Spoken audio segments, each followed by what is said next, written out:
নমস্কার বন্ধুরা, তোমাদের সকলকে স্বাগত জানাচ্ছি আমাদের ইউটিউব চ্যানেলে। বন্ধুরা, এই মুহূর্তে গ্রামীণ সম্পদ কর্মীদের জন্য একটি বিরাট আপডেট।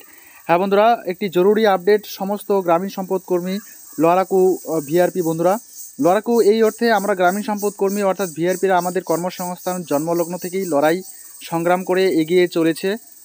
প্রথম থেকে আজ পর্যন্ত কোনো দিনই আমাদের চলার পথ মসৃণ ছিল না, যদিও জীবনের উপর নাম ত্যাগ সংগ্রাম। প্রতিটা মানুষই বেঁচে থাকার তাগিদে লড়াই সংগ্রাম ত্যাগ করে থাকেন। কিছুদিন থেকে একটা প্রশ্ন বা চিন্তা আমাদের গ্রাস করছে, সেটা হলো এই ভিভিডিসি কাজের অ্যাপ। এই অ্যাপ সিস্টেম হলো এক প্রকার নজরদারি। আমাদের রাজ্যের এখনও কোনো সরকারি প্রতিষ্ঠানে পার্মানেন্ট কর্মচারীদের জন্য বায়োমেট্রিক চালু নেই। আমরা জানি পঞ্চায়েত কর্মচারীরা কখন অফিসে আসেন, কখন বেরোন। তাহলে অ্যাপ দিয়ে শুধুমাত্র ভিআরপিদের জীবনকে আরও দুর্বিষহ করে দেওয়ার প্রয়োজন কি রয়েছে?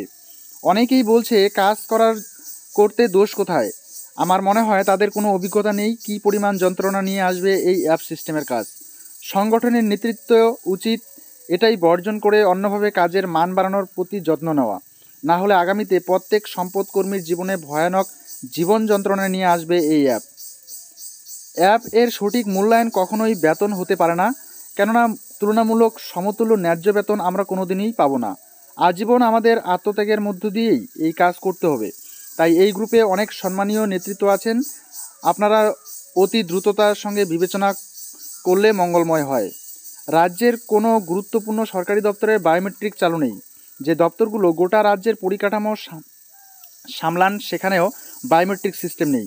তাহলে সেই দপ্তরের প্রত্যেক কর্মচারী কী কাজে ফাঁকি দেন? স্কুল, কলেজ, বিদ্যালয়, সমস্ত সরকারি দপ্তর, সমস্ত প্রশাসনিক দপ্তর, এখানে কর্মরত প্রত্যেকে কিন্তু মোটা অঙ্কের মাইনে পান। তাদের পরিবারের সন্তানদের পকেট মানি একজন সম্পদকর্মীর মাসিক বেতনের সমতুল্য। এই জায়গায় দাঁড়িয়ে গ্রামীণ সম্পদকর্মীদের জীবন দুর্বিষহ করে দেওয়ার পথ সুগম করে দেওয়ার আগেই আমাদের প্রত্যেককে এই অ্যাপ সিস্টেমের বিরুদ্ধে কথা বলার প্রয়োজন রয়েছে।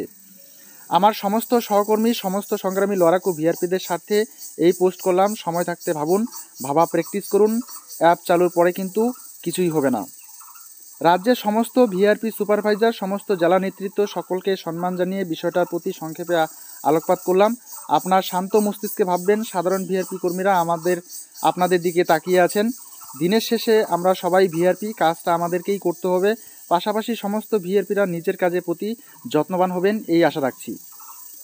সকলকে সংগ্রামী লড়াকু অভিনন্দন। তো বন্ধুরা, একজন গ্রামীণ সম্পদ কর্মী এই সুন্দর একটি প্রতিবেদন লিখেছে সমস্ত গ্রামীণ সম্পদ কর্মীদের উদ্দেশ্যে। তো বন্ধুরা, এই বিষয়ে তোমাদের কি মতামত বা রায় অবশ্যই কমেন্ট বক্সে কমেন্ট করে জানাতে ভুলবে না। তো আজকের ভিডিও এই পর্যন্তই। দেখা হচ্ছে পরবর্তী নেক্সট ভিডিওতে নেক্সট টপিক নিয়ে। ততক্ষণ পর্যন্ত সুস্থ থাকবে, ভালো থাকবে। এই ভিডিওগুলো দেখার জন্য তোমাদের সকলকেই অসংখ্য ধন্যবাদ।